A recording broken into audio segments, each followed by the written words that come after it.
22 सितंबर से नवरात्रि का त्यौहार जो है बड़े धूमधाम से मनाया जाता है और जिसकी तैयारियां लोग करना शुरू कर दिए हैं। और मूर्ति की अगर हम बात करें तो दुर्गा माता की मूर्ति को कितना अच्छे ढंग से सजाया जाता है, निखार उसमें लाया जाता है और मूर्तियां ऐसी होती हैं कि देखने से लगती हैं कि यह बोल देंगी। आप देख रहे होंगे कि यहाँ पर ग्राहकों के लिए जैसा जिसका ऑर्डर होता है उस तरह की यहाँ पर मूर्तियाँ बनाकर सजाई गई हैं। उनके कपड़े पहनाए गए हैं, धोती पहनाया गया है, मंगलसूत्र पहनाया गया है। आप देख करके अंदाज़ा लगा सकते हैं कि बड़ी और छोटी तमाम तरह की मूर्तियाँ जो हैं इस पंडाल में आपको देखने को मिलेगी। और यह इस पंडाल में लोग आते हैं, ऑर्डर करते हैं और जिसको जैसा पसंद होता है वैसी साड़ी अपने माता रानी को पहनाने के लिए यहाँ कहते हैं।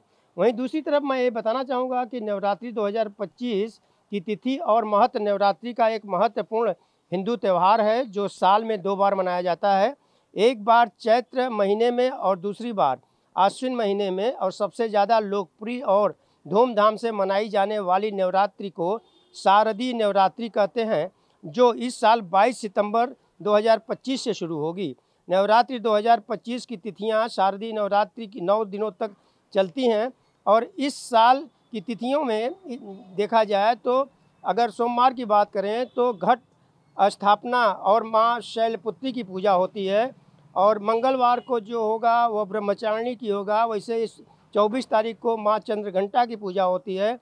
गुरुवार को माँ कुष्मांडा की पूजा होगी और 26 तारीख को यानी शुक्रवार को माँ स्कंद माता की पूजा होगी। 27 को माँ कात्यायनी की पूजा होगी और सितंबर 2028 तारीख को माँ कालरात्रि की पूजा होगी और 29 को माँ गौरी की महापूजा होगी और अष्टमी की भी पूजा होगी।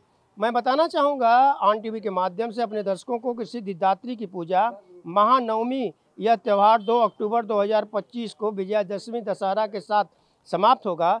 और नवरात्रि का महत्व, नवरात्रि का शाब्दिक अर्थ 9 रातें होती हैं और इन 9 रातों में 10 दिनों के दौरान देवी दुर्गा के 9 अलग अलग रूप की पूजा की जाती है। यह पर्व बुराई पर अच्छाई का प्रतीक होता है और पौराणिक कथा में माना गया है कि देवी दुर्गा के 9 मूर्तियों का महिषासुर नामक राक्षस से युद्ध हुआ था और 10वें दिन उसे मारकर विजय प्राप्त की थी। और यही कारण है कि 9 दिनों की पूजा के बाद 10वें दिन को विजयादशमी या दशहरा के रूप में मनाया जाता है।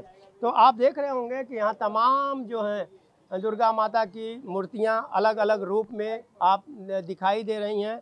तमाम तरह की उनको कपड़े पहनाए गए हैं, गहने पहनाए गए हैं। जैसी जिसकी डिमांड होती है उस तरह से लोग यहाँ पर आकर के अपने माता रानी का ऑर्डर करते हैं।